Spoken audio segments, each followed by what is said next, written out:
What's going on, everybody? It's your boy Danny the Bull, and I'm back with another video for my Omi homies. Now, yesterday, amazing Spider-Man number 15, the first appearance of Spider-Man in a comic, dropped as an NFT on the Veve platform, and it was a reminder of why this project, why this app is so important, and why it has so much potential. We talk about Veve growing into a mainstream platform, about becoming the Walmart of NFTs, becoming like the Netflix of NFTs, and growing into this massive company. And yesterday was an example of why they can.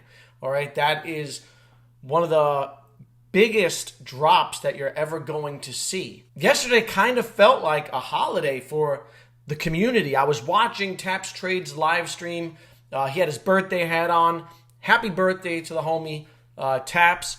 But the whole atmosphere, the feeling, the countdown to the drop, it kind of felt like New Year's Eve or something. It felt like a special moment. People were talking about how they had to take a deep breath as the clock ticked down from 10. Not many projects can make people feel nervous like that, all right? Not many projects can create that sort of excitement. So yesterday's drop was a prime example of why Veve has so much potential. So now the next question is, how do they realize that potential, and how do they grow from being a young startup company into, one of the biggest companies in the world? And that's something I'm going to discuss in this video. I'll also talk about some price predictions, what we can expect for this amazing fantasy number 15.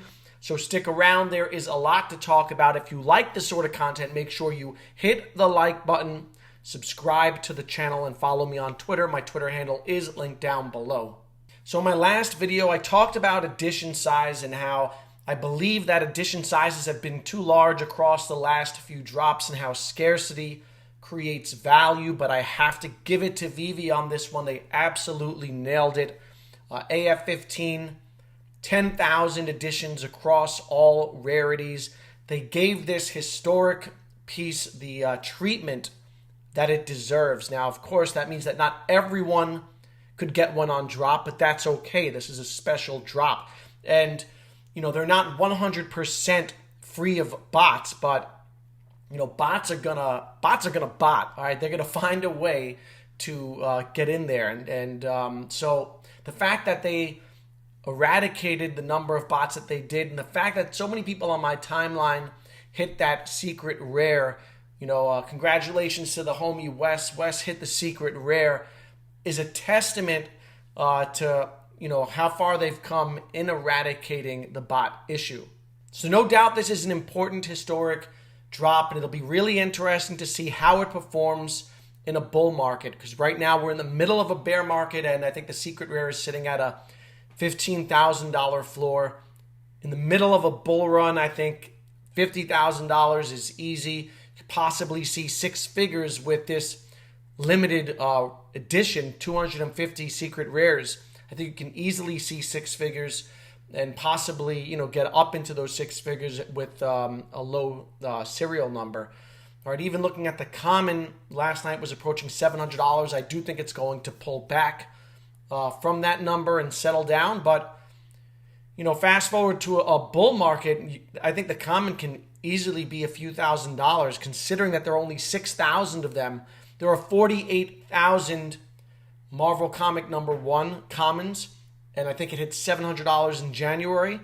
All right, this has 7 times less the edition. So it is super rare, and I think that they did a great job, and it's a great reminder about the power of IP and the potential of this brand. So as big as this drop was, and it is arguably one of the most historic drops in this whole sector's short history, right? You're talking about one of the most famous comics being released in NFT form for the first time, super low editions, right? Why wasn't there any marketing built around it? If you look online and you do a search, you're likely not to find anything on it.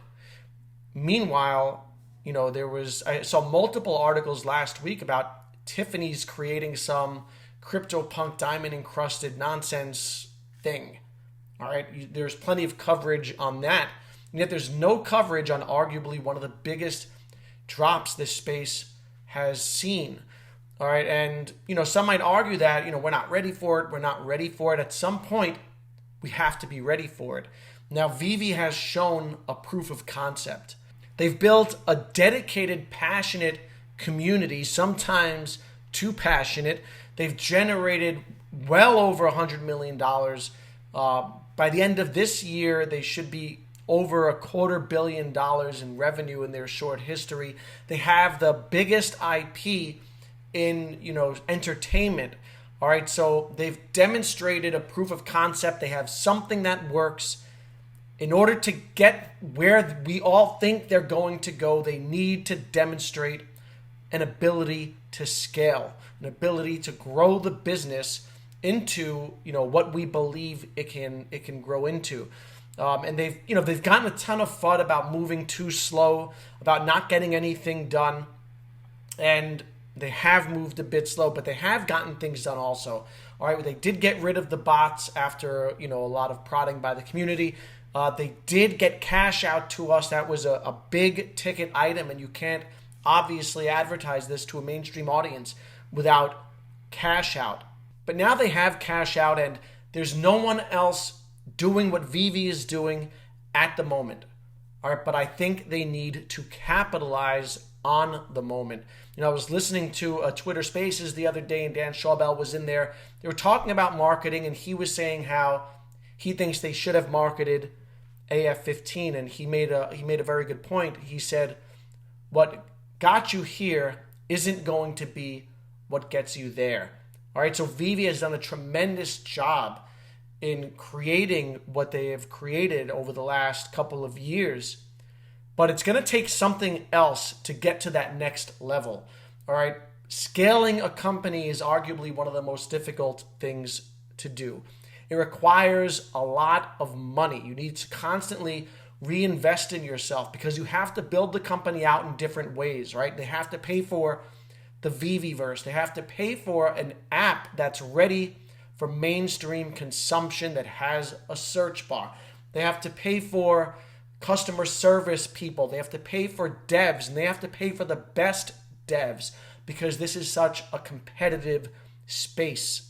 At one point in time, Amazon was a small startup company, Jeff Bezos selling books out of his garage, and then they grew into this huge behemoth of a company. But that didn't happen on its own. It happened because they constantly reinvested in themselves, right? Jeff Bezos constantly reinvested in the company in order to grow the company. Amazon was notoriously not profitable for many years.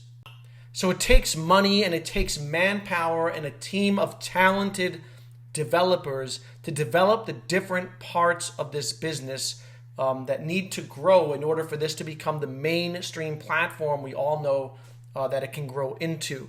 Now, up until now, it seems like they're kind of focusing on one thing at a time. So they're working on MTL, and in the meantime, there were no upgrades to the phone app. All right, and I think that's going to be, like, up until now, that's, we're still in the early days. Over time, they're going to have to move a little faster because tech moves so fast. This space grows so fast, so you can't take forever. So I'm really happy for them on this drop, and they've accomplished so much over the last couple of years, and they're really well positioned to take advantage of an emerging technology. You've got Apple releasing their AR mixed reality glasses early 2023. So Veve is perfectly positioned to take advantage of this changing landscape. The question is, and what I'll be watching is, can they scale up appropriately and capture that mainstream audience? Because if you're going to get a mainstream audience, you need an app that's ready for mainstream consumption. They need to market.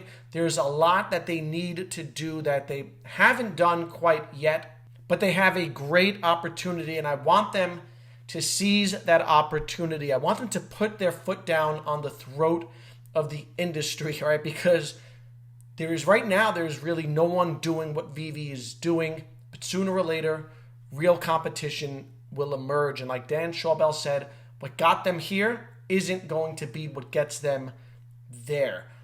So let me know what your thoughts are. Is it time for marketing? Is it time that the whole world found out what's going on in the Veve app? Let me know how you did on yesterday's AF15 drop. As always, I hope you all have a great weekend. Like and subscribe on your way out.